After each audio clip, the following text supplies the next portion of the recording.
సంపూర్ణుడువు పరిశుద్ధుడువు తండ్రి నీకు వందములు స్తోత్రమైన సర్వలోక రక్షకుడువు సర్వోన్నతుడైన ప్రభా నీకు వందములు స్తోత్రమైన ఆదిలో ఉన్న దేవుడు అంతవరకు ఉన్న దేవానికే వందములు స్తోత్రమైన నీ సన్నిధి కృపాకేకుతోనైనా మాకందరికి తోడేయండి బలపరచండి అయినా బలహీన సమయంలో బలపరిచే దేవానికి వందములు స్తోత్రమైనా ప్రతి బిడ్డని ముట్టండినా ఆరోగ్యం దయచేయండి నీ సన్నిధిలో పరిపూర్ణ విధంగా సహాయం చేసేయండి స్థిరపరిచే దేవుడు బలపరిచే దేవుడు మోహించేవాడు రక్షించేవాడు నీవే ప్రభువైనా నీ చిత్తానుసారిగా సమస్తం జరిగించినైనా ఆది నుంచి అంతవరకు నీ పరిశుద్ధ కంచెను వేయమని మీరే మమ్మల్ని నడిపించమని యాజకుడిగా కాపరిగా తోడై ఉండమని యేసు యొక్క పరిశుద్ధ నామములో అడిగి వేడుకొనుచున్నాం తండ్రి.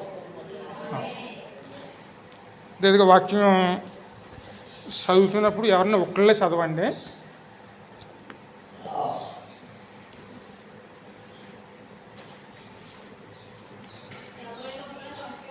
ఒకళ్ళే చదవండి, స్పష్టంగా చదవండి.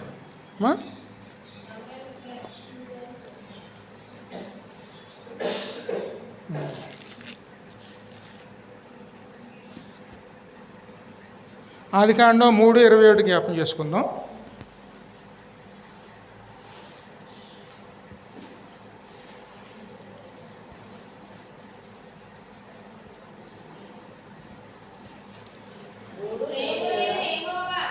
దేవుడైన యెహోవా అతడు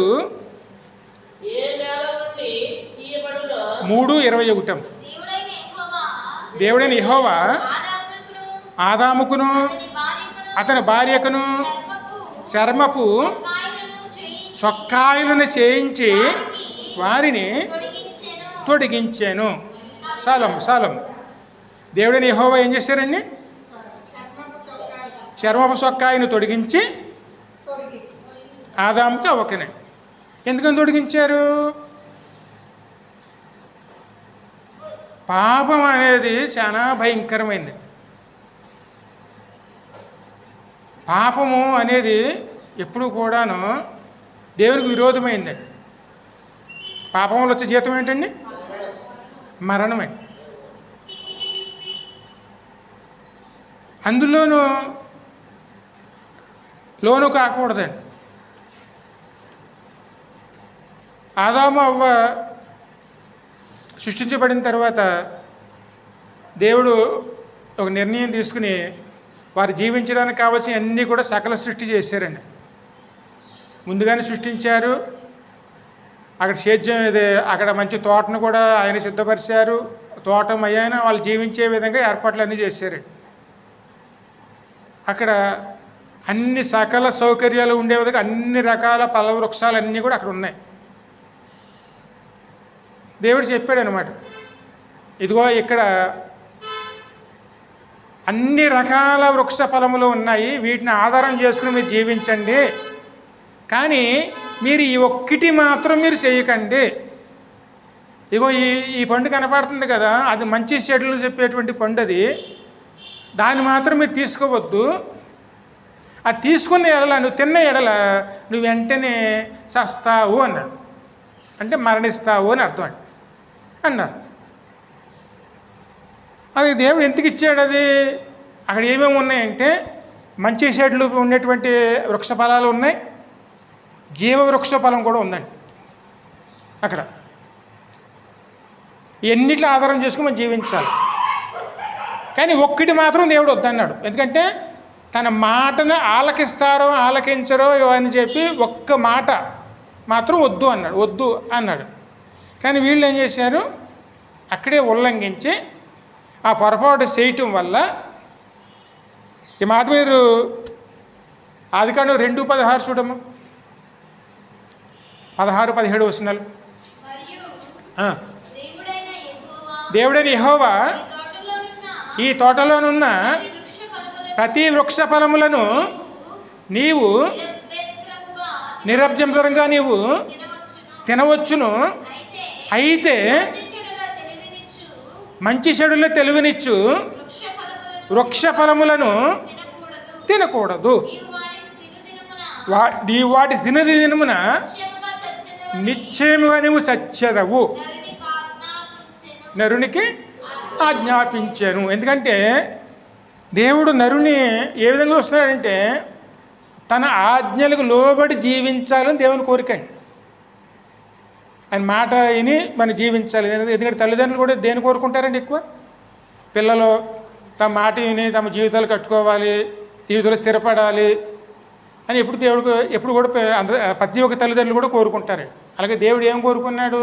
నా మాటకు విలువనివ్వాలి, నా మాట ప్రకారం జీవించాలి అని దేవుడు నిర్ణయించాడు. కాబట్టి ఆయనకు మనకి ఒక ఆజ్ఞ ఇచ్చాడు, అది వద్దు అన్నాడు. ఎందుకు వద్దన్నాడంటే మంచి చెడులు అనేది మనం తెలుసుకోవాల్సిన అవసరం లేదండి. మంచి చెడులు అనేది తెలిసిన జ్ఞానం ఉన్నది దేవుడు ఒక్కడికేనండి. లోకంలో ఏ సృష్టిలో లేదు. మంచి చెడులు తెలుసుకున్నాం అనుకోండి, నిర్ణయాలు తీసుకోవాల్సిన బాధ్యత కూడా మన మీద ఉంటుంది. మంచి చెడులు అనేది మనకు తెలియలేదనుకోండి, నిర్ణయాలు తీసుకోక్కర్లేదండి. ఎందుకంటే పిల్లలు ఉంటారు చూడండి, పిల్లల యొక్క నిర్ణయాలు ఎవరు తీసుకుంటారు? పెద్దవాళ్ళు తీసుకుంటారండి. కానీ ఆ వయసు వచ్చిన తర్వాత వాళ్ళే తీసుకోవాలి. అప్పటి వరకు ఎవరి నిర్ణయం మీద బతకాలి? వాళ్ళు పెద్దవాళ్ళు చెప్పిన విధంగానే దేవుడు చెప్పాడన్నమాట. మీరు మంచి చెడులు తెలుసుకోవాల్సిన అవసరం లేదు, అవి మీకు అవసరం లేదు, ఇదిగో ఈ విధానాలతో బతకండి అని దేవుడు మన ముందు పెట్టాడు. ఎందుకంటే ఫలవృక్షాదములు అంటే జీవించే విధానాలండి. దేవుడు మనకి ఇచ్చిన విధానంలోనే మనం బతకాలి తప్ప మనం దేవుడు వద్దున్న విధానంలో మనం జీవించకూడదండి. అందుకే పాపము ఎప్పుడు కూడాను మరణానికి కోరుతుందండి. మరి ఇప్పుడు మనకి ఎలా వర్తిస్తుంది అనొచ్చు. మనం చేసే ప్రతి పని కూడాను, ప్రతి ఆలోచన కూడాను పాపముతో నిండి ఉంటే అది దేవుడికి మాత్రం వ్యతిరేకం అండి. నేను వాళ్ళని ఇలా అన్నాను కదా, వాళ్ళకి వ్యతిరేకంగా చేశాను, వాళ్ళని అన్నాను, దేవునికి సంబంధం మీరు అనుకోవాల్సిన అవసరం లేదు. దేవుడు అలా వద్దన్నాడు. దేవుడు వద్దన్నాడు కాబట్టి ఆ పని మనం చేయకూడదు. అందుకే ఈ లోకంలోనూ మనం ఏం పని చేసినా ఆ పని మంచిది కాకపోతే పాపమై ఉంటే ఆ పాపము దేవునికి మాత్రం వ్యతిరేకం. అది ఒక మాట కావచ్చు, ఒక క్రియ కావచ్చు, అదేవిధంగా మన ప్రవర్తన కావచ్చు, ఏదైనా సరే అండి, అది పాపం తీసుకొస్తే ఆ పాపము దేవునికి మాత్రం వ్యతిరేకం అండి. అందుకే మనం ఒకటికి 2 సార్లు మనం ఎప్పుడు కూడా జాగ్రత్తగా ఉండాలి. ఎందుకంటే దేవునికి విరోధంగా మనం ఏం చేసినాను అది వర్ధిల్లదండి. నాకు విరోధముగా ఏ ఆయుధమును వర్ధిల్లదు. మరి ఈ లోకంలో మరి మనం వర్ధిల్లలేకపోవడానికి కారణం ఏమిటి? ఎన్నెన్నో అనుకుంటూ ఉంటామండి, కానీ ఎన్ని ఫలిస్తున్నాయి? ఎందుకంటే మనం అనుకునేవన్నీ అవుతున్నాయండి. అవ్వకపోవడానికి కారణం ఏమిటి? దేవుని విరోధంగా మనం ఉంటున్నాం కాబట్టి అవి ఫలించవలసిన దానిలో ఫలాలు పొందుకోలేకపోతున్నాం.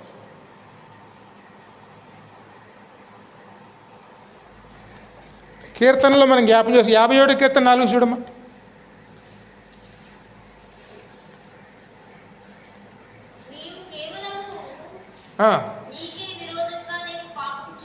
నీకే విరోధముగా నేను పాపము చేసి ఉన్నాను.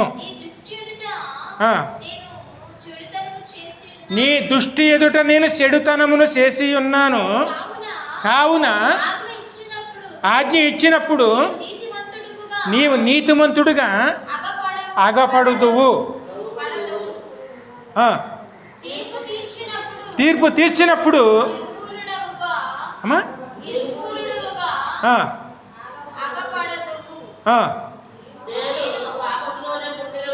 నేను పాపములోనే పుట్టాను, పాపములోనే నా తల్లిదండ్రులు గర్భం ధరించారు, నువ్వు అంతరంగంలో సత్యాన్ని పోసు. అందుకే పాపం అనేది ఎటువంటిది? దేవునికి విరోధమైందండి. అది మనకు విరోధం అనుకుంటామండి, దేవునికి విరోధమైంది. దేవునికి విరోధమైంది మనం చేసాం కాబట్టి దేవుని యొక్క ఆగ్రహానికి మనం గురి కావాల్సి వస్తుంది. దేవుడే చెప్పాడు ఆయన, నువ్వు సస్తావు అని. ఇక 2 రకాలుగా వస్తుందండి. మరణం అంటే ఎడబాటండి. మొట్టమొదటిది జరిగేది ఏమిటంటే పాపం అని మనలో ప్రవేశించగానే మొట్టమొదటి జరిగేది దేవునికి మనకు ఉన్న మధ్యన సంబంధంలోనే ఎడబాటు వస్తుంది. ఇది ఆత్మీయ మరణం అండి. దేవునికిని మనకిని ఉన్న సంబంధంలోనూ ఎడబాటు వస్తుంది. అది ఎలాగనొచ్చు, ప్రార్థన చేస్తున్నాం అనుకుంటాం, కానీ హృదయపూర్వకంగా ప్రార్థన చేయలేమండి. ప్రార్థన నడిపింపు రాదు. దేవుని సహవాసంలో ఉన్నామనుకుంటాం, కానీ దేవుని సహవాసంలో ఉండలేమండి. ఎక్కువ మనం లోక సహవాసం మీద ఆశపడుతూ ఉంటామండి. ఎందుకంటే పాపం ఏం చేస్తుంది, లోకం వైపు లాగుతుంది. ప్రార్థన విషయం వచ్చిందనుకోండి, చేద్దాంలే, చూద్దాంలే, ఆ తర్వాత చూద్దాం, ఆశ చూద్దాం అన్న విధంగా మనలోనూ ఆ భావం ఏర్పడుతుంది. దేవునికి మనకిని ఎడబాటు వచ్చేస్తుంది. పాపం పరిపక్వమయ్యి అమ్మా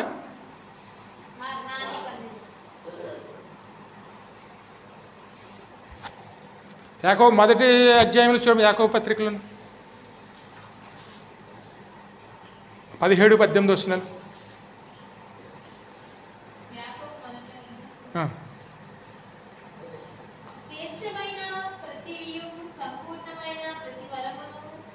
ఒక్క నిమిషం, పాపం పరిపక్వమయ్యాన్ని కూడా చదవండి. మొదటి అధ్యాయంలోను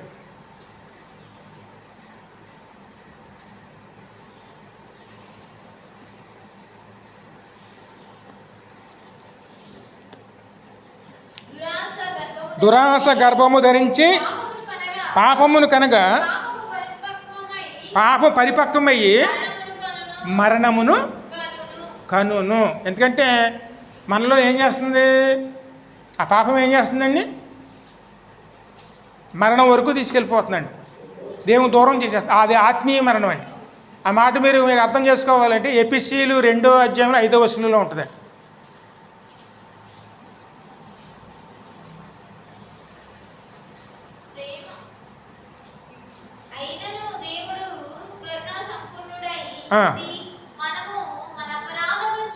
మన అపరాధముల చేతనను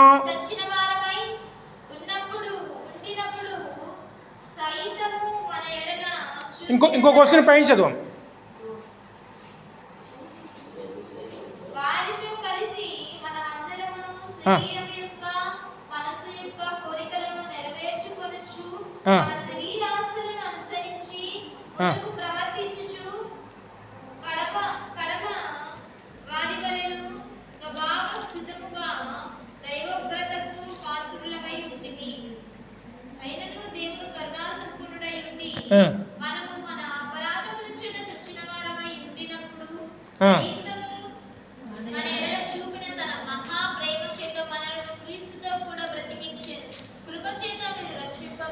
అందుకే మనము అపరాధముల చేత చచ్చిన వారమే ఎండినప్పుడు సైతము మన ఎడల చూపిన తన మహా ప్రేమ చేత మనలను క్రీస్తుతో కూడా బ్రతికించెను. ఎందుకంటే దేవుని విరోధమైనటువంటి క్రియ ఏం చేస్తుందండి, మనల్ని చచ్చిన వారుగా మార్చేస్తుందండి. అది ఆత్మీయంగా మరణించటం అండి. అంటే దేవునికి దూరం అయిపోవటం ఆత్మీయ మరణం అంటారండి. ఇది ఆదాము పొందుకున్నది మొట్టమొదటి అదేనండి. ఎప్పుడైతే వాళ్ళు పళ్ళు తిన్నారో వాళ్ళు ఇంకా వారి కళ్ళకి బయలుపరచబడినాయి. ఎందుకంటే మంచి చెడులు అనేది వాళ్ళు తెలుసుకోగలిగిన స్థితిలోకి వచ్చేసారు. మంచి చెడులు అండి, మంచి చెడులు ఎవరిలో ఉంటే తెలుసుకునే స్థితి ఉంటుందంటే దేవుడిలో మాత్రం ఉంటుందండి. దేవుడు ఎందుకు వద్దన్నాడు,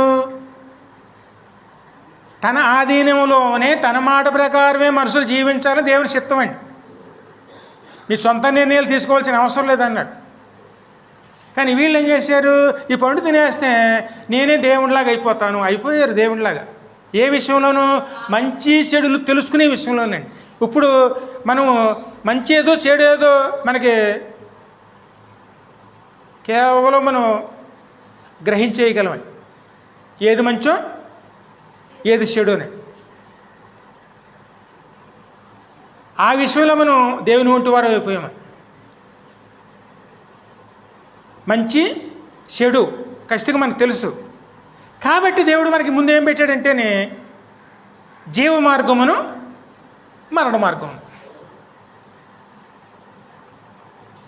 అది మన సొంత నిర్ణయం తీసుకుని మనం ముందుకు వెళ్ళాలి.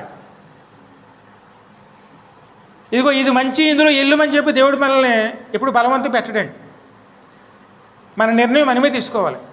ఎందుకంటే అది ఆ స్థితిలోకి మనం వచ్చాం కాబట్టి.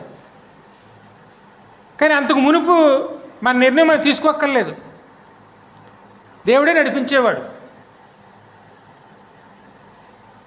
ఆ బాధ్యత దేవుడింది అప్పుడు. కానీ ఇప్పుడు తమ సొంత నిర్ణయాలు తీసుకునే స్థితిలోకి వాళ్ళు వచ్చేసారు కాబట్టి ఇప్పుడు మన ముందు ఏం పెట్టాడండి? జీవ మార్గమును, మరణ మార్గమును. దేన్ని ఎన్నుకుంటే అదే మనకి అంతిమ లక్షణం అవుతుంది. ఆ స్థితిలోకి మనం వచ్చాం కాబట్టి ఆదాము తిన్నారు. తిన్న వెంటనే వాళ్ళ కళ్ళు తెరవబడి మనోనేత్రం తెరవబడింది. తాము చేసిన పని వాళ్ళు చూసుకుని వాళ్ళు అనుకున్నారు, నేను దేవుడు చెప్పినట్టుగా చేయలేదు, నేను దేవుని విరోధంగా చేశాను, ఇప్పుడు ఆయన వస్తే నేను ఎలాగ ఆయన ఎదుర్కోవాలి?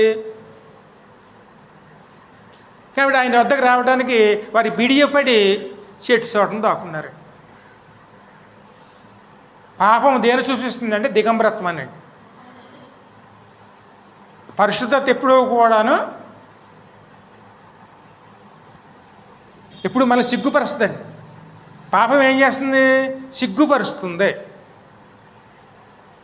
అందుకని మనం ఏం చేస్తాం? దాక్కోవడానికి ప్రయత్నం చేస్తాం.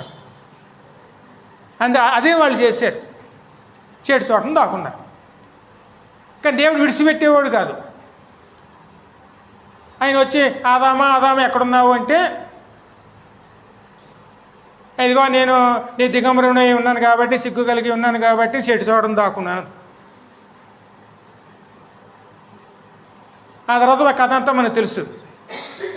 మరి ఈ స్థితిలోనూ వీళ్ళు బయటికి వెళ్ళగలరా? వాళ్ళు ఏమో ఆకులు కట్టుకున్నారు. ఆకులు కట్టుకుని ఆకులు ఎంతకాలం ఉంటుంది? గట్టిగా ఎండ కాస్తే అవి ఎండిపోతాయండి. ఎప్పుడైనా సరే మన ఈ లోకంలో మనము మన సొంత నిర్ణయాలు, దేవుని దగ్గరకు వచ్చే సొంత ప్రయత్నాలు అన్నీ కూడాను అవి మనం రక్షించలేమండి. దేవుని యొద్దకు రావటానికి మనం ఏం చేస్తామంటే, మన పాపంలో మన అపరాధాలు కప్పుకోవటానికి ఆకులు అనే ఆచారాలను వేరే వేరే పద్ధతుల ద్వారాను మనం ఎంత ప్రయత్నం చేసినాను అది మనల్ని ఎప్పుడూ కూడా కప్పలేవండి. ఆ విషయం దేవునికి తెలుసు కాబట్టి తానే నిర్ణయం తీసుకున్నాడు.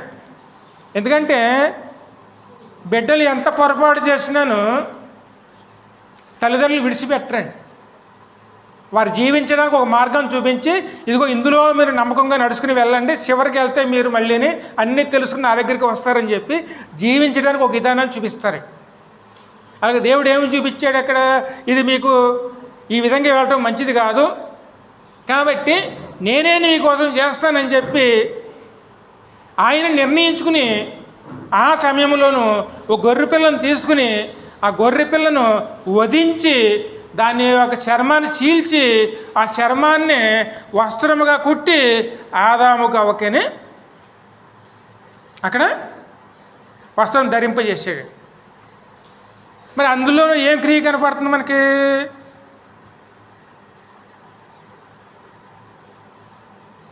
ఆనాడు యోహాను అంటాడు కదండి, ఇదిగో లోక పాపములు మోసుకొని పోయిన దేవుని గొర్రె పిల్ల.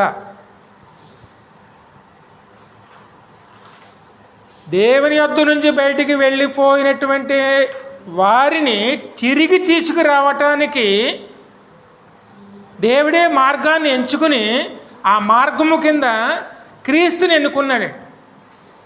ఆయనే గొర్రె పిల్ల కింద ఆయన్నే వధించి చర్మాన్ని చీల్చివేసి ఆ చర్మాన్నే కుట్టి ఆ చర్మాన్ని ధరింపజేసి, ఇదిగో ఇదే మీకు మార్గము, ఈ మార్గములోనే మీరు నా యొద్దకు రావాలి అని అక్కడి నుంచి పంపించేసాడు. ఎందుకు పంపించాడు అంటారేమో, ఇందాక మూలవాక్యంలో ఇంకా ముందుకు వెళ్ళండి. మా వచ్చిన ఇంకో వచనం చదవండి, 22వ వచనం చదవండి.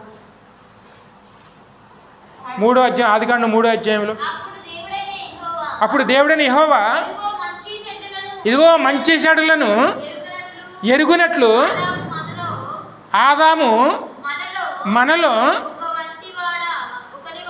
ఒకరి వంటి వాడు అయిపోయాడు. ఎందుకంటే తండ్రి, కుమార, పరిశుద్ధాత్మ ఆ స్థాయిలోకి వెళ్ళిపోయాడండి. ఎందుకంటే మంచి చెడులు తెలుసుకునే విషయంలోను అంతవరకేనండి.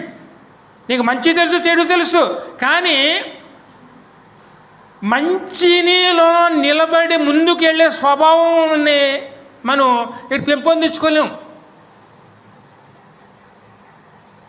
కేవలం మనం దేంట్లో వెళ్ళగలం? మనం చెడులో మాత్రమే వెళ్ళగలం. అంతే. పిల్లలను చూడండి, చిన్నప్పుడు మీరు పెంచినప్పుడు వాళ్ళు పట్టించుకోవటం మానేయండి అమ్మా. మీరు పట్టించుకోవడం మానేస్తే ఊహొచ్చేటోడికి వాళ్ళు ఎలా తయారవుతారు అమ్మా? అన్ని రకాల లక్షణాలు ఉంటాయండి. దేవు విరోధమైన పనులన్నీ కూడా వాళ్ళు నేర్చుకుంటారు. వారికి నేర్పక్కర్లేదు. ఆ స్వభావం వచ్చేసింది ముందు మనకి. కానీ నిత్య జీవం అనే స్వభావం మనలో లేదు. ఎందుకంటే అక్కడ 2 రకాల పళ్ళు ఉన్నాయండి, శ్రేష్టమైనవి. మంచి చెట్లు తెలుసుకునే ఫలము, జీవవృక్ష ఫలము అక్కడ ఉన్నాయి. కానీ ఏదైతే వద్దన్నాడు?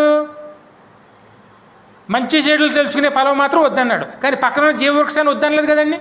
కానీ అక్కడ దేన్ని విడిచిపెట్టేస్తాం మనం? జీవవృక్ష ఫలం అంటే క్రీస్తు అండి. ఆయన కాదని మనం ఏదో తెలుసుకుందామని చెప్పి మంచి చెడులు తెలుసుకుని దేవుడు లాంటి వాడు అయిపోతామని చెప్పి దాని మీద ఆశపడతాం. కానీ నిత్య జీవముతో మనం నిత్యము జీవించడానికి ఉపయోగపడేటువంటి జీవవృక్ష ఫలాన్ని వారు కన్నెత్తి కూడా చూడలేకపోయారు. అందు గురించి అంటున్నాడు అన్నమాట. ఇప్పుడు వీరు మనలాంటి వాళ్ళు అయిపోయారు. వీళ్ళు ఏమన్నా సరే చేయి జాసి ఇప్పుడు ఆ జీవవృక్ష ఫలం కనుక కోచుకు తినేస్తే వీరు చిరకాలం జీవించేస్తారు. పాపి ఎప్పుడు కూడా చిరకాలం ఉండకూడదండి. పాపంతో మనం ఎన్ని సంవత్సరాలు జీవిస్తే అంత భారం మనలో పెరుగుతుందండి. పాపం పరిపక్వమైతే ఏమవుతుందండి? పాపాన్ని విడిచిపెట్టి మన పరలోకం వెళ్ళాలి. కానీ పాపంతో జీవించి పాపిగా జీవించి పాపంలో మరణించకూడదండి. పాపంలో మరణిస్తే మనం ఎక్కడికి వెళ్తాం? పాపము పాతాళము పట్టుకొనును. పాపము చేయవారిని పాతాళము పట్టుకుంటుందండి. ఎందుకంటే పైకి వెళ్ళాలి మనం, కానీ కిందకి వెళ్ళిపోతాం.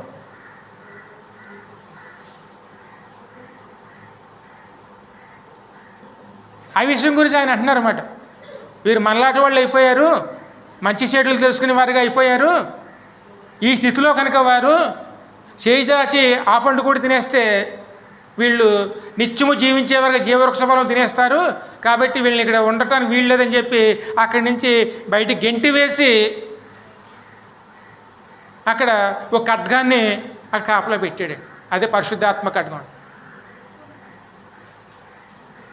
ఆ విధంగా మన దేవునికి దూరం. అందుకే పాపం వలస జీతము మరణము. ఆ మరణం ఎలాగ ఉంటుందంటే 2 రకాలు ఉంటుందండి. ఒకటి ఆత్మీయ మరణము, రెండోది శారీరక మరణం. అదేవిధంగా మరి ఇక్కడ మన శరీర మరణం ఎలాగ వస్తుంది? ఆ మాట మనం తెలుసుకోవాలంటే ఇర్మియా గ్రంథంలోను 17:9 ఉంటుందండి.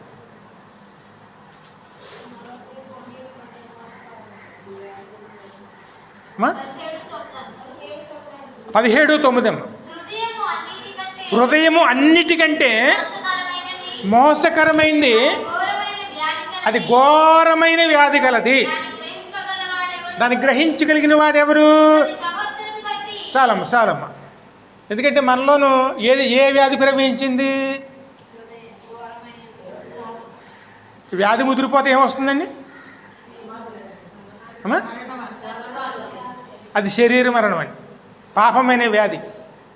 పాపం కూడా వ్యాధేనండి. అందుకే ఆ రోజు పక్షవాయువు రోగిని యేసు దగ్గర తీసుకొచ్చినప్పుడు ఏ విధంగా తీసుకొచ్చారు? ఇంటి మీద పైన ఉన్న కప్పు పెంకులు తీసేసి కిందకి దింపి యేసు దగ్గర ముందు పెట్టినప్పుడు ఆయన అంటమాట, నీ పాపము క్షమించబడినది, ఇదిగో నీ మంచం పరుపు ఎత్తుకుని నువ్వు వెళ్ళుము. పాపం ఏం తీసుకొస్తుంది? మరణాన్ని అండి. అది ఏ మరణము? శారీరక మరణం అండి. ఓ పక్కన శరీర మరణం తీసుకొచ్చింది, ఓ పక్కన ఆత్మీయ మరణం ఆత్మీయ మరణం అంటే వెంటనే వచ్చేదండి, పాపం చేయగానే వచ్చేది ఆత్మీయ మరణం అండి. ఈ రెండు కూడా మనుషులు అనుభవిస్తున్నారన్నమాట. ఇప్పుడు మనలో ఎప్పుడైతే మనం దేవునికి వ్యతిరేకమైన పని చేస్తామో ఆ రోజే మనకి దేవునికి మనకనే అక్కడ ఎడబాటు వస్తుంది. అప్పుడు మనం ప్రార్థన చేయలేము, ప్రార్థన చేస్తున్నాం అనుకుంటాం కానీ ఆత్మానుసారంగా చేయలేమండి. ఆ పాపం ఏం చేసి సిగ్గుపరుస్తుందండి. అందుకే విననేరకుండినట్లు నా చెవులు మందము కాలేదు, రక్షించనేరకుండినట్టు నా హస్తము కురస కాలేదు, మీ పాపములే మీ దోషములే మీకును మీ దేవునికి అడ్డముగా వచ్చినవి. హల్లెలూయా. అందుకే పాపం అనేది చాలా భయంకరం అండి.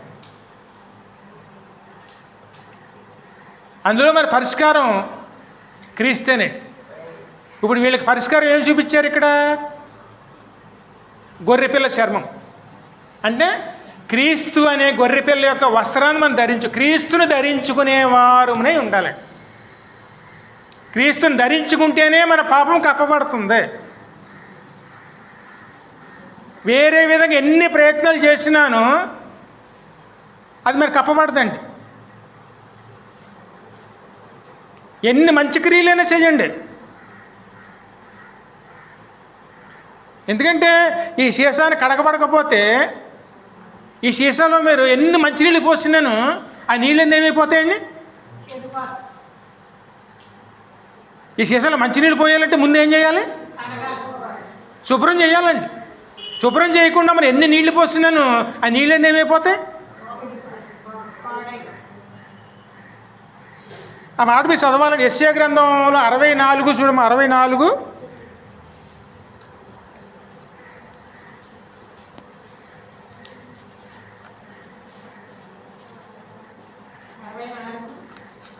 ఒక్క నిమిషం.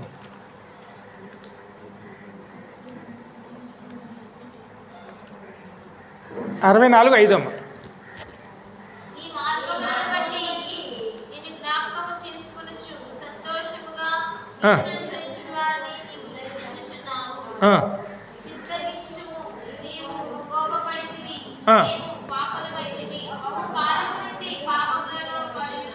బహుకాలము నుంచి మేము పాపములను పడి ఉన్నాము, రక్షణ మాకు కలుగునా, మేమందరమును అపవిత్రులు వంటి వారమైతమే, మా నీతి క్రియలన్నీయును మురికి గుడ్డల వలె. మన నీతి అనుకుంటున్నామండి, ఇదిగో నేను మంచి పని చేస్తున్నాను, కానీ నీ మంచి ఏమైపోతుంది? ఆ మంచి పని చేసే ముందు దానికన్నా శ్రేష్టమైనది ఏమిటంటే అని మన పాత్రను కడుక్కోవాలండి. ముందు మన పాత్రను కడుక్కుని అప్పుడు మనం ఆ నీతి క్రియలు మనం కొనసాగించుకునేవారమునే ఉండాలి. అప్పుడే అవి శ్రేష్టంగా ఉంటాయి. మన పాత్రను మనం కడుక్కోకుండాను మనం ఎన్ని నీతి క్రియలు చేసినాను ఆ నీతి క్రియలు ఏమైపోతున్నాయి? మురికి గుట్టల వలె ఉంటున్నాయి.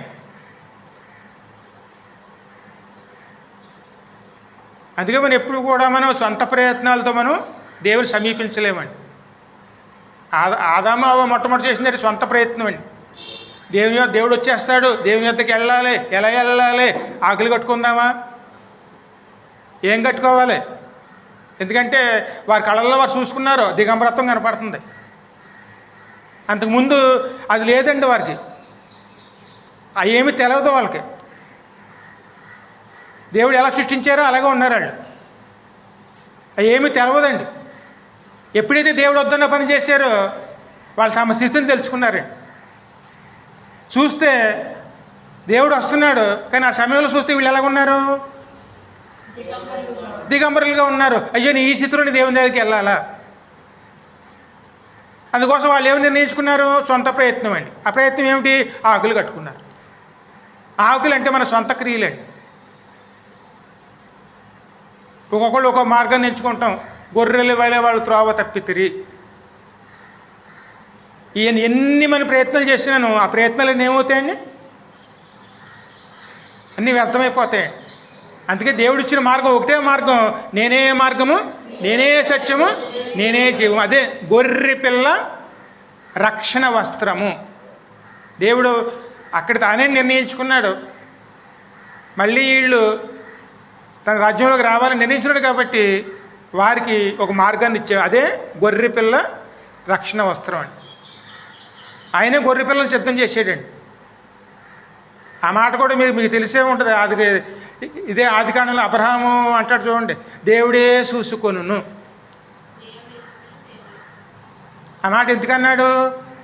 తండ్రి ఇక్కడ బలి ఇవ్వటానికి బలిపీఠం సిద్ధం చేసావు, అన్నీ సిద్ధం చేసావు, కత్తి సిద్ధం చేసావు, కట్టెలు సిద్ధం చేసావు, అన్నీ సిద్ధం చేసావు, కానీ గొర్రె పిల్లలు తీసుకురాదు నువ్వు.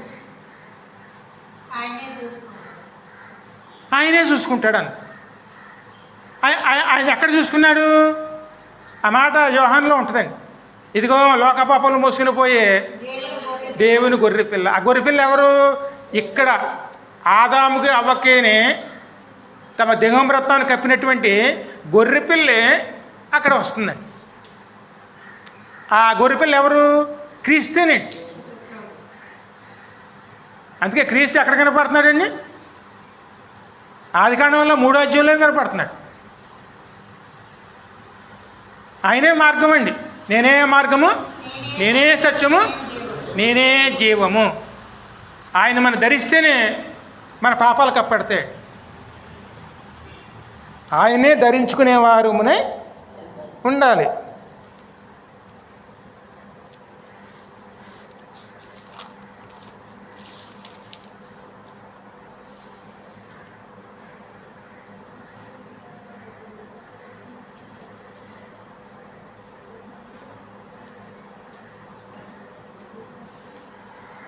కొరింథీయులకు రాసిన 2వ పత్రిక చూడము 9:15.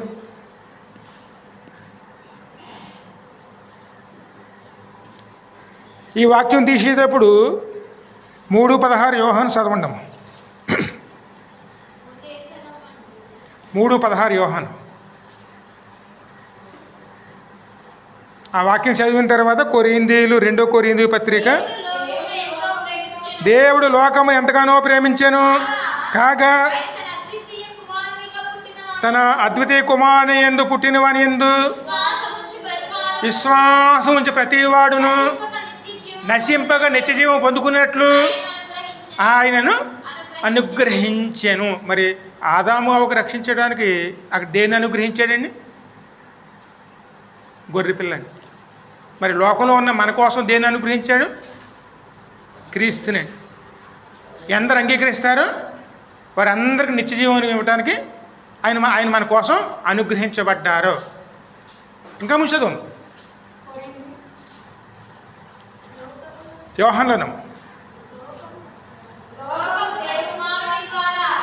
లోకము తన కుమారుని ద్వారా రక్షణ పొందుటానికే కానీ లోకాన్ని తీర్పు తీర్చడానికి కాదండి. ఎందుకంటే ఇప్పుడు ఆ గొర్రెపిల్ల బలయింది, ఆదామవ్వకి తీర్పు తీర్చడానికి బలయిందా? ఆదామవ్వ చేసిన పొరపాటుని కప్పడానికి బలయిందా? యేసయ్య యొక్క సిలువ కూడా అంతేనండి. మన పాపాలు కప్పడానికి తీర్పులు కాదు కదండి. తీర్పు ఎప్పుడు? 2వ రాకట్లో. ఆయన 2వ రాకటి వచ్చే వరకు కూడాను కృపాకాలం అండి. ఎందరు తనలో అంగీకరిస్తారో, ఎందరు ఆ బలిలో నిలిచి ఉంటారో, ఎందరైతే ఆయన ధరిస్తారో, ఆయన వస్త్రాన్ని ధరిస్తారో వారందరినీ రక్షించుకోవడానికి ఆయన ఒక కృప కింద మనకు అనుగ్రహించబడ్డారు. తీర్పు తీర్చడానికి మాత్రం ఆయన రాలేదు.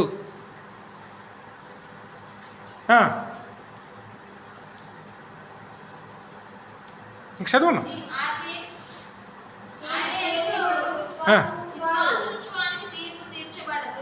ఆయన విశ్వాసం ఉంచిన వానికి తీర్పు తీర్చబడదు.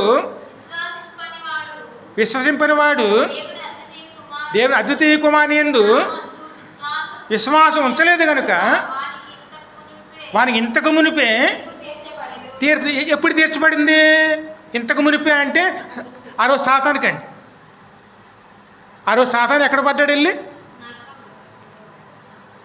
పాతాళంలోకండి. ఆ తీర్పు మన మీద ఏలుబడి చేస్తుంది అని కుమారుని యందు విశ్వాసం ఉంచామనుకున్నాం అనుకోండి, అది మన నిత్య జీవాన్ని తీసుకెళ్తుంది. ఆ కుమారుడు మనం తిరస్కరించామనుకోండి, ఆ కుమారుడు మనం తృణీకరించామనుకోండి, అంతకు మునుపు సాతానుకు తీర్చబడిన తీర్పు మనకు తీర్చబడుతుంది.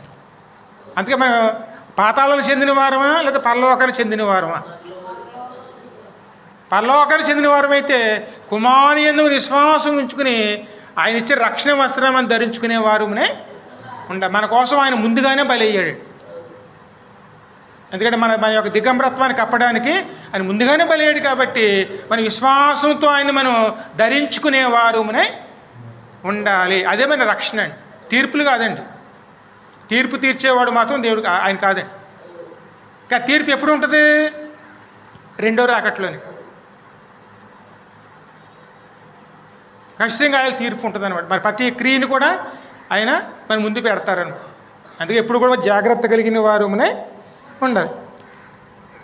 ఇప్పుడు మీరు రెండో కొరింథీ పత్రిక చూడమ్మ 9:15.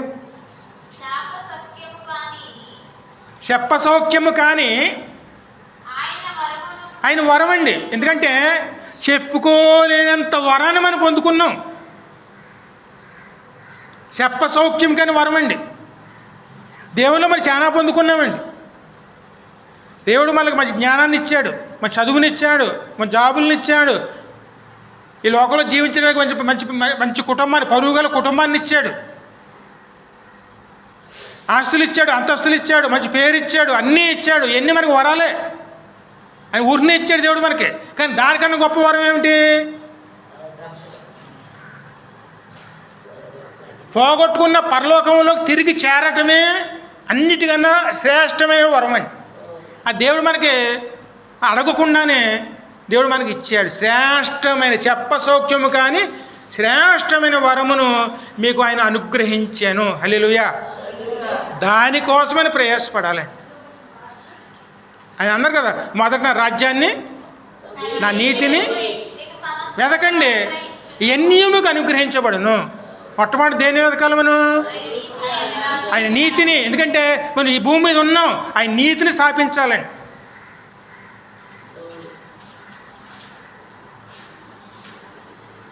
ఆ రాజ్యంలోకి వెళ్ళాలంటే ముందు ఈ రాజ్యంలోకి రావాలి. ఏ రాజ్యం? దేవుని సన్నిధానం అండి. ఇక్కడ దేవుని సన్నిధే పరలోక రాజ్యాన్ని చూసినండి. ఇందులో స్నానం ఉందనుకోండి, అందులో స్నానం ఉంటుందండి. అందుకే మొదట నా నీతిని, నా రాజ్యమును. నీతి అంటే లోకంలో మనం జీవిస్తున్నప్పుడు దేవుని నీతిని కనబరుచుకునే వారమే ఉండాలి. అక్కడ మన నీతి కాదండి. అక్కడ మన నీతి ఎలా ఉంటుంది? మురికి కొట్టలండి. ఎందుకంటే మీరు ఒకళ్ళు మంచి చేస్తారు, కానీ ఆ మంచి మరొకళ్ళకి చెడుగా కనపడుతుంది. అందరినీ మీరు మెప్పించలేరు. అందుకే మనం ఇక్కడ మన నీతి క్రియల మీద ఆధారపడకూడదండి. దేవుడిచ్చిన దాన్ని మనం లోకంలో కనబరుచుకునేవారునే ఉండాలి. ఆయన నీతిని మనం లోకంలో కనబరుచుకునేవారునే ఉండాలి. మనం ఎక్కడున్నామో అక్కడ ఆయన నీతిని కనబరుచుకున్నామనుకోండి, ఆ నీతే మనల్ని ఇక్కడ ఖచ్చితంగా నడిపిస్తుంది.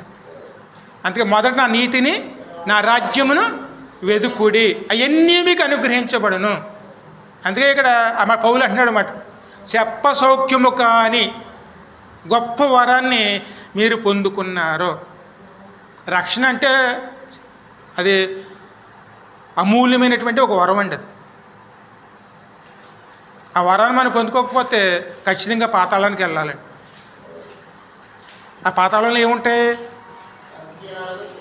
అగ్ని ఆరదో, పురుగు సావదండి. అక్కడ వెళ్ళవలసిన వారు మనం. కానీ దేవుడు మనకి తన కృపతో తన కుమారుడిని అనుగ్రహించి ఒక శ్రేష్టమైనటువంటి దాంతో మనల్ని ఆయన రాజ్యానికి తీసుకువెళ్తున్నాడు. శ్రేష్టమైందంటే ఆయన కుమారుడే మనకి రక్షణ వస్త్రము.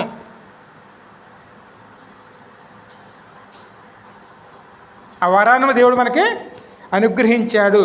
మరి అందుకే ఇక్కడ ఆ మాట చూస్తే యెషయా గ్రంథం 61:10 చూడమ్మా.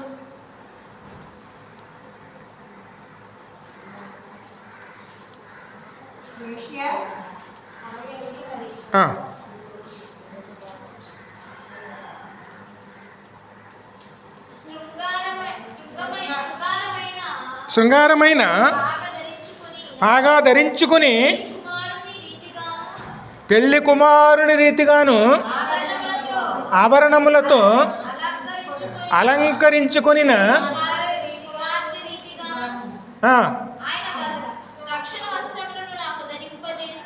శృంగారమైన పగా ధరించుకుని పెళ్లి కుమారుని రీతిగాను ఆభరణములతో అలంచుకొనిన పెళ్లి కుమార్తె రీతిగాను ఆయన రక్షణ వస్త్రములను నాకు ధరింపజేసి ఉన్నాడు. నీతి అను పైబట్టను ధరింపజేసి ఉన్నాడు. నీతి అనే పైబట్ట అండి. ఎందుకని ఈ పైబట్ట వేసుకున్న వాళ్ళు ఏమంటామండి మనం అండి? ఎందుకంటే మనం మొదటిని గ్రామాల్లో బతికిన వాళ్ళు కదండి. ప్రతి గ్రామంలోనూ అక్కడ పెద్ద మనుషులు ఉంటారు చూడండి. పెద్ద మనుషుల భుజాల మీద ఏముంటాయండి? ఆ కండువకి అర్థం ఏమిటి? నీతి చెప్పేవాళ్ళు, నీతిలో నడిపించేవారు. అక్కడ మరి ఎంతటి వారు మాట తోసేస్తాం, కానీ అక్కడ వారి మాట తోసేయగలమా? పై వస్త్రముగా ధరింపజేస్తాడు. ఆ రాజ్యాన్ని తీసుకువెళ్తాను మనల్ని పెళ్లి కుమారులుగాను పెళ్లి కుమార్తెలుగాను అలంకరింపజేస్తాడు. రక్షణ వస్త్రం ధరింపజేస్తాడు. ఇవన్నీ కూడా ఎవరిస్తారు మనకి? ఆయనేనండి. అందుకే ఆయన మనం ధరించుకునేవారునే. ఆయన ధరించుకున్నామనుకోండి, సిద్ధపాటు కలిగిన వారి కింద పరలోక రాజ్యానికి మనం ఏదైతే మనం పోగొట్టుకున్నామో తిరిగి దాన్ని పొందుకునే విధంగా దేవుడే అదే రక్షణ వస్త్రము. దాన్ని సంపాదించుకునేవారునే ఉండాలండి. ఇంకా ముచ్చదమ్మా. కాగా యెహోవాను బట్టి మహానందంతో నేను ఆనందించుచున్నాను. నా దేవుని బట్టి నా ఆత్మ ఉల్లాసించుచున్నది. భూమి మొలకలను మొలిపించినట్లుగాను తోటలో విత్తబడిన దాన్ని అది మొలుచుబడినట్లుగాను నిశ్చయముగా సమస్త జనముల ఎదుట ప్రభువగు యెహోవా నా నీతిని వస్త్రములను ఉజ్జీవింపజేయును. ఎందుకంటే ఒక స్థానంలో దేవుడు నిలిపేది దేవుడేనండి. ఏనాడు కూడా మన సొంత క్రియలు మనకు ఒక స్థానాన్ని ఇవ్వలేవండి. దేవుడే మనల్ని ఒక స్థానంలో నిలిపేవాడిగా ఉంటాడు. అందుకే మనం దేవుని మీద ఆధారపడేవారమే ఉండే. ఎందుకంటే మనల్ని మనం ఏనాడు కూడా మనం యోగ్యమైన దాంట్లో నడవలేము. ఎందుకంటే మనం నడుచుకు రావాలని మంచివి అనుకుంటాం మనం, కానీ తీరా అది వెళ్ళేటప్పటికి ఆ మార్గం ఎక్కడికి వెళ్తుంది? నరకానికి వెళ్ళిపోతుంది అని అందరూ అనుకుంటామండి. నేను చేస్తున్న పని మంచి అని. కానీ అంతిమ ఫలం వచ్చేటప్పుడు ఎలా ఉంటుంది? ఆ ఫలాలు రావండి. అందుకే మనం ఎప్పుడు దేని మీద ఆధారపడాలి? దేవుని వాక్యం మీద అండి. ఆయన ద్వారా మనం నడుచుకునే వారమే ఉండాలి. ఆయనే మనల్ని నడిపించాలి. శ్రేష్టమైనది ఏదో మనకు తెలియదండి. శ్రేష్టమైనది ఆయనే మనకు ఇవ్వాలి. ఆయనే ధరింపజేయాలి. ఆయనే మనల్ని ఖచ్చితంగా నడిపించేవాడిగా ఉన్నాడు అనుకోండి, సరైన మార్గం వెళ్ళగలమండి. ఆ శనులు ఒప్పుకోవాలండి. మా నీతి క్రియలన్నీ మురికి గుడ్డల వలె ఉన్నవి.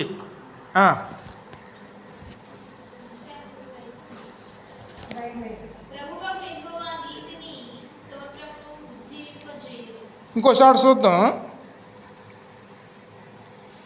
యెషయా గ్రంథం 1:19 చూడమ్మా.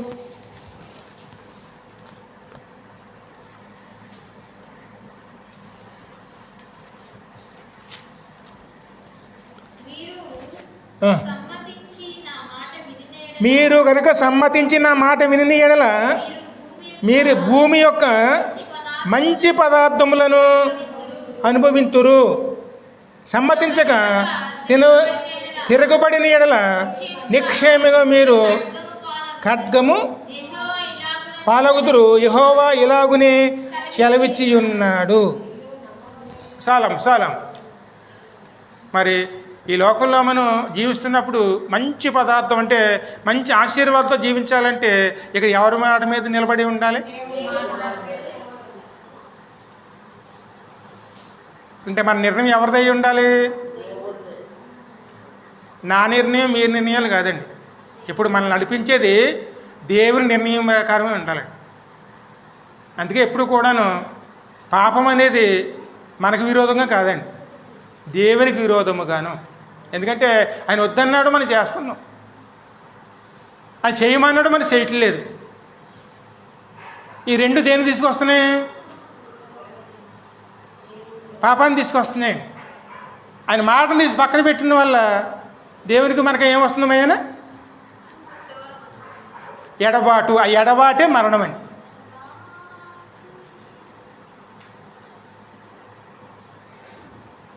అవి ఆత్మీయ మరణం అండి. అదేవిధంగా అది శరీర మరణం అంటే ఈ శరీరానికి ఆత్మకి వచ్చి ఎడబాటండి.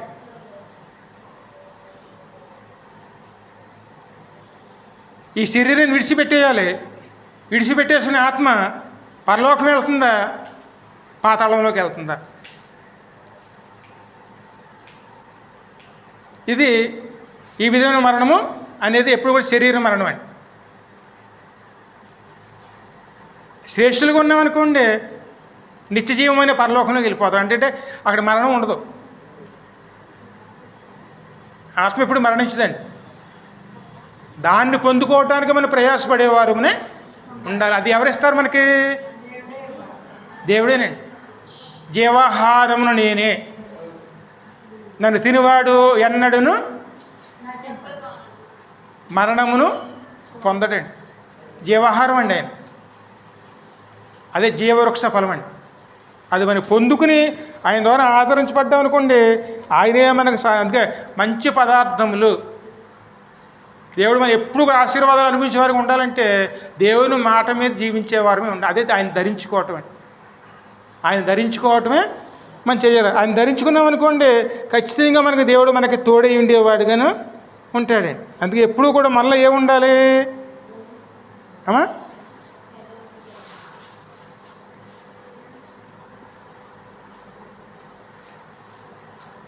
లేవీకాండం 24 చూడమ్మా.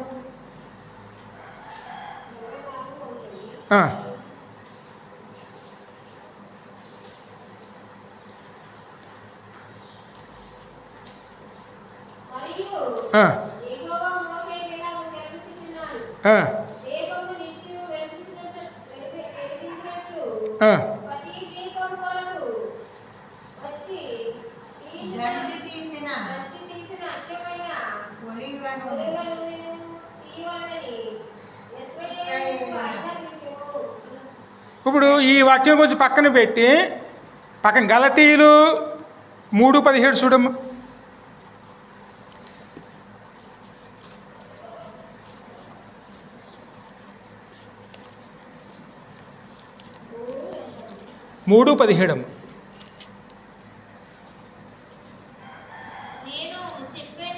నేను చెప్పినది ఏమనగా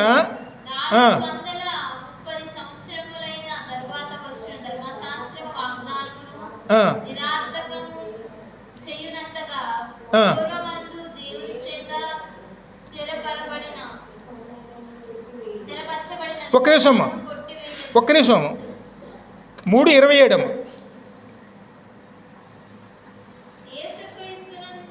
క్రీస్తులోనికి బాప్తీసం పొందిన మీరందరూను క్రీస్తును ధరించుకొని ఉన్నారు. అమ్మా, ఇప్పుడు మన అందరం కూడాను ఏ విషయం ఎవరిని ధరించుకుని ఉన్నామండి?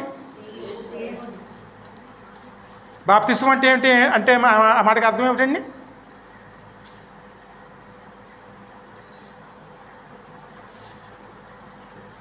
బాప్తిసం అంటే మన పాపములను కప్పడానికి ప్రభువునే ధరించుకుని ఉన్నామండి. ఆయనే మనకు వస్త్రం. ఆయనే మన పాపములు కప్పివేశాడు. ఆయనలో అన్యోన్య సహవాసం కలిగి ఉన్నామనుకోండి, ఆయన ఆధారం జీవించామనుకోండి, మరి ప్రతి పాపము కూడాను ఆయన పరిపూర్ణంగాను కడిగి వేస్తాడు. యోహాను పత్రికలో 1వ పత్రికలో 1:5 ఉంటుందండి. అది అన్యోన్య ఆ స్థితిలోనే మనము దంచి తీసిన ఒలుగుల నుండి తేవాలి. ఈ మాట కూడా చదవండి. 1 యోహాను పత్రిక 1:5.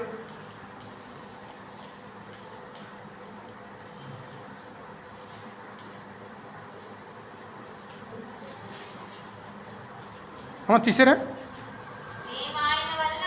ఆ, విని మీకు ప్రకటించు వర్తమానమేమనగా దేవుడు వెలుగై ఉన్నాడు. ఆ, ఆయనకు చీకటి ఎంత మాత్రమును లేదు. ఆ.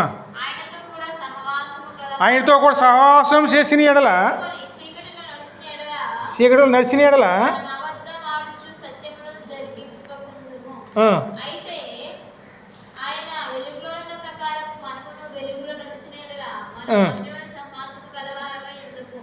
అప్పుడు ఆయన కుమారుడైన యేసు రక్తము ప్రతి పాపము నుండి మనల్ని అయితే ఆయన వెలుగులో ఉన్న ప్రకారం మనమును వెలుగులో నడిచిన ఎడల మనం అన్యోన్య సహవాసం గలవారమై యుందుము. అప్పుడు ఆయన కుమారుడైన యేసు రక్తము ప్రతి పాపముల నుండి మనలను పవిత్రులుగా చెయ్యును. ఎందుకంటే ఆ నడుచుకోవటం అంటే దేవుని ధరించటం అండి. ఆ మాట మనకు అర్థం అవటానికి బాప్తిస్మని చూపిస్తున్నాడు అనమాట. మీరు క్రీస్తుని ధరించుకుని ఉన్నారు. ఆ ధరించుకోవడం అంటే అన్యోన్య సహవాసము. ప్రతి ఒక్క విషయంలోనూ, ప్రతి పాపములోను, ప్రతి వ్యతిరేకతలోను, ప్రతి నిర్ణయంలో కూడాను ఆయన ఆధారం చేసుకుని మనం ఆయన మీద ఆధారపడ్డామనుకోండి, మనం తెలిసి చేసిన ప్రతి అపరాధాన్ని ఏం చేస్తాడు ఆయన? తానే వస్త్రముగా మారి అన్ని కప్పివేసి కలవరశిలువ మీద వాటికి వెల చెల్లించి వేస్తాడు. అంటే రుణగస్తులుగా కాకుండా రుణం లేని వారి కింద మనల్ని అదే అన్యోన్య సహవాసము. అది మనం ఆయనలో పొందుకున్నామనుకోండి, మన అపరాధాలు, మన పాపములు, మన దోషములు అన్నీ కూడాను కడిగి వేయబడతాయండి. అందుకే ఇక్కడ దంచి తీసిన ఒలువల నూనె తేవాలి. ఎవరి కోసం తేవాలి?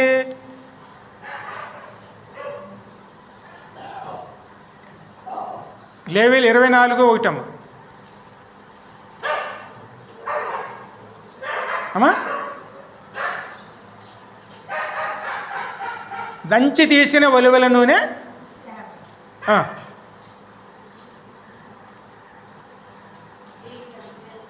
లేవీయులు 24:1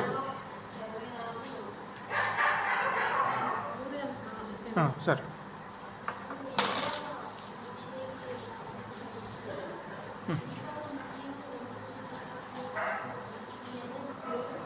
మరియు యెహోవా మోషే విధానం ప్రకటించుకున్నాడు. దీపము నిత్యము వెలిగించినట్లు దీపము కొరకు దంచి తీసిన అచ్చమైన ఒలివల నూనె తీయవలసి అధికారులు కార్యములు ప్రత్యక్షపు గుడారములో శాసనములు అడ్డతెరలు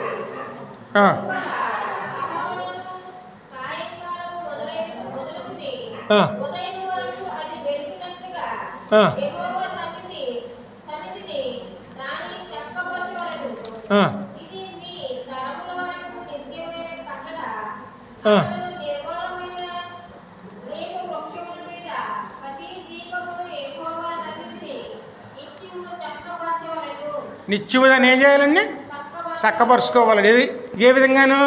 క్రీస్తుని ధరించుకోవాలి, క్రీస్తు అన్యోన్య సహవాసం చేసుకోవాలి, ఆయనతో నడుచుకుంటూ మనం ఆయన సన్నిధానంలో మనం దంచి తీసిన ఒలువల నూనె అంటే పరిశుద్ధాత్మ సహవాసం అండి, ప్రార్థన అండి. మన కష్టపడి ఎప్పుడైతే మనం, ఎందుకంటే 2 రకాల ప్రార్థనలు ఉంటాయండి. దేవుని సన్నిధానంలో చేసే ప్రార్థన, అంతరంగంలో చేసే ప్రార్థన అండి. ఈ 2 ప్రార్థనలో మనం కష్టపడాలి. దాన్ని ఎక్కడ తీసుకురావాలి? దేవుని సన్నిధానంలోకి అండి. ప్రతిరోజు మనం ఏం చేయాలి? దంచి తీసిన ఒలువల నూనెని ప్రభు దగ్గర తీసుకురావడానికి మనం ప్రయాసపడేవారునే ఉండాలి. ఇది ప్రతిరోజునండి. ప్రతిరోజు మీరు ఆ రోజులు కష్టపడతారు చూడండి. మీరు చేసే ప్రతి పనిలోనూ కూడా ప్రార్థనాపూర్వకంగా పనిచేయండి. ప్రార్థనాపూర్వకంగానండి ప్రతి పని మొదలు పెడతారు చూడండి. ప్రార్థన చేస్తూ పని మొదలు పెట్టండి. ఆ పని ఎలాగుంటుంది? ప్రార్థన చేసుకుంటూ మాట్లాడండి. ఆ మాటలు ఏమైనా చెడుతన మాటలు ఉంటాయండి అమ్మా? అదేవిధంగా మీరు ఏదైనా పని మొదలు పెట్టుకున్నారనుకోండి, మీరు ప్రార్థన చేస్తూ పని మొదలు పెట్టండి. ఆ పనిలో చెడు ఉంటుందండి. ప్రతి ఒక్క విషయంలో మీరు దేవునికి అప్పచెప్పుకుంటూ ప్రార్థనాపూర్వకమైనటువంటి ఒలివల నూనె ఆ నూనె ఎలా రావాలి? మన సొంత ప్రయత్నం, అంటే మన ప్రయత్నాలు చేస్తూ దాన్ని మనం సంపాదించుకుని వారం తిరిగితోటి మందిరంలోకి దాన్ని తీసుకుని వచ్చి దేవునికి సమర్పించుకునేవారుమనే ఉండాలి. దంచి తీసిన ఒలివెలు నేను నా సన్నిధానంలోకి మీరు తీసుకుని రావలేను. ఆ ప్రార్థన అండి. అందరు పాడుకుంటారండి, ప్రార్థనా శక్తి నాకు కావాలయ్యా. దేవుడు సహాయం చేయకపోతే ప్రార్థన ఎవరికి వస్తుందండి? ప్రార్థనా శక్తి నాకు కావాలి, అది దేవుడే ఇవ్వాలండి మనకి. అదే దంచి తీయటం అండి. కష్టపడకుండా ఏది కూడా రాదండి. దేవులో స్థిరులే ఉండాలంటే క్రీస్తుని మనం చేసు. అందుకే క్రీస్తు కూడా మన కోసం శ్రమ పడ్డాడండి, కష్టపడ్డాడు. ఆ మాట 1 పేతురులో 2:21 ఉంటుందండి. అది శరమాన్ని ఒలిసి వేశారు, చీల్చి వేశారండి. 2:21 ఆయన ఇచ్చిన మాదిరిలో మనం నడుచుకునే వారమే ఉండాలి. ఆ మాదిరేనండి క్రీస్తుని ధరించుకోవటం. ఆయన ధరించుకున్నామనుకోండి, మన అపరాధాలు, మన దోషాలు, మన పాపాలు అన్నీ కూడా ఆయన అనుభూజ్ఞానంలోనే నీ కొరకు బాధపడి తన అడుగుజాడలలో నడుచుకున్నట్లు మీకు మాదిరిని ఉంచిపోయెను. ఆయనలో పాపం లేదండి, ఆయన నోట్లో ఏ కపటము లేదండి, ఆయన దూషించలేదండి ఎవరిని. మరి ఆయన దూషించలేదండి. ఆయన ఎవరు ఎదిరించలేదండి. న్యాయముగా తీర్పు తీర్చు దేవునికి తన్ను తాను అప్పగించుకున్నాడు. ఎందుకంటే ఈ లోకంలో ఉన్న మనల్ని బాధలు పెట్టేవాళ్ళు వస్తారండి, నిందల పాలు చేసేవాళ్ళు వస్తారు. మరి మన తప్పు లేకుండా ఎవరైనా మనం బాధ పెడితే వెంటనే మనలో ఏమొస్తుందండి? అమ్మా అంటే ఎవరో మన బాధ మన తప్పు లేకుండాను ఎవరినో వచ్చి మనం బాధ పెడితే మనలో ఏమొస్తుంది? బాధ వస్తుందో కోపం వస్తుందండి. శుభ్రంగా యుద్ధానికి వెళ్ళిపోతారండి. దేవుడు నమ్ముకునే వాళ్ళైనా, దేవుడు నమ్ముకోకపోయిన వాళ్ళైనా సరే ముందు దేనికి వెళ్తారండి? కానీ యేసయ్య ఎవరి దగ్గరికి వెళ్ళారండి? ఆయన న్యాయముగా తీర్పు తీర్చు దేవునికి తను తాను అప్పగించుకొనెను. ఇది మనం వెళ్ళవలసిన మాదిరి. మనం ఏ స్థితిలో ఉన్నా సరే, ఏ పరిస్థితిలో ఉన్నా సరే, మనం అక్కడ ఎవరి దగ్గరికి వెళ్ళాలి? దేవుని దగ్గరికేనండి. వాళ్ళు ఎలా చేశారు, అలా చేశారు అంటే అదే ఆ మాట ఎక్కడ చెప్పుకోవాలి? మనం దేవుని వద్దండి. కానీ వాళ్ళకి వ్యతిరేకంగా మనకి క్రియలు చేయకూడదండి.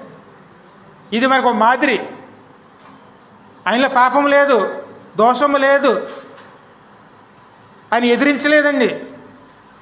న్యాయంగా తీర్పు తీర్చు తన దేవునికే తన్ను తాను అప్పగించుకొనెను. అది ఆయనకు ఆయన సమర్పించుకున్నారండి. ఎందుకంటే ఆదాము పాపం చేస్తే గొర్రెపిల్ల ఒక చర్మాన్ని వలచవలసి వచ్చింది. మనందరూ పాపం చేస్తే యేసయ్య శిలువ మీద వేలాడవలసి వచ్చింది.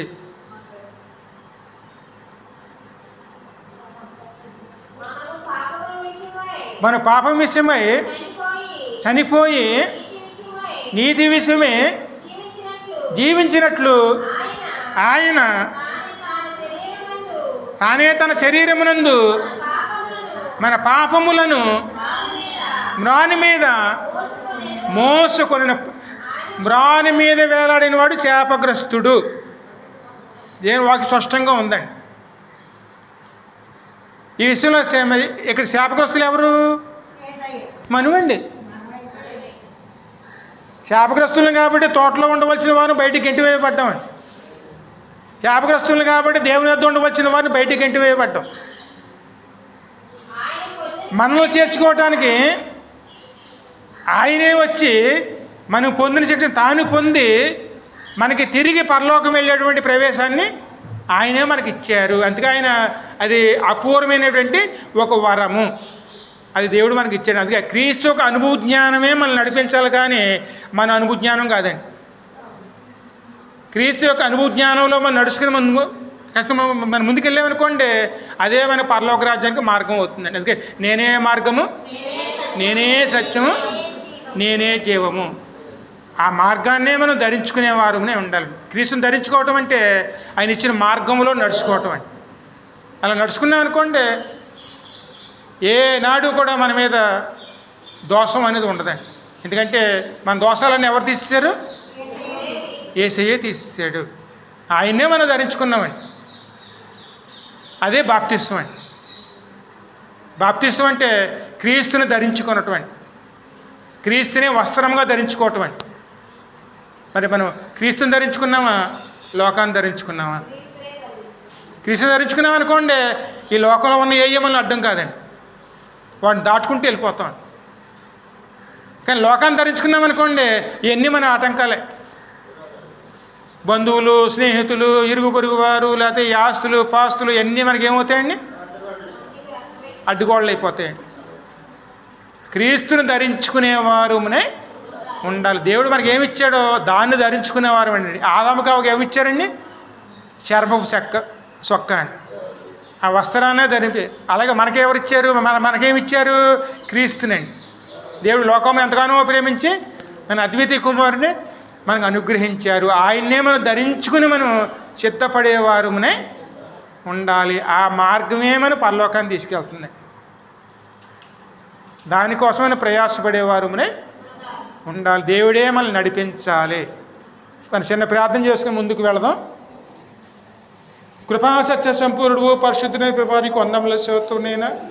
మీరు మా ముందు పెట్టిన మార్గాన్ని బట్టి మీకు వందములు స్తోత్రం. అవునైనా ఆదాము అవ్వకనైనా ఆ రోజు దాన్ని చర్మపు చొక్కాతో తండ్రి వంద చొక్క తమ ఒక దిగంబరత్వాన్ని కప్పి ఉండగానైనా, ఈ రోజునైనా మా పాపములు కప్పడానికినైనా నీ కుమారుడినే వస్త్రంగా ధరింపజేసే ప్రభునైనా, నీ రక్షణ వస్త్రంలో మమ్మల్ని ధరింపజేసినైనా ఆది నుంచి అంతవరకు తోడినది మీకు వందములు స్తోత్రం. నేను బిడ్డలు అందరికీ తోడేయండి, నడిపించి బలపరచమని, మీరే మమ్మల్ని సిద్ధపరచమని, ఎల్లప్పుడూ మీ చిత్తానుసారంగా నడుచుకునే విధంగా ఎల్లప్పుడూ తోడే ఉండమని యేసు యొక్క పరిశుద్ధ నామములు అడిగి వేడుకొనుచున్నాం తండ్రి. నన్ను అందరూ లేచి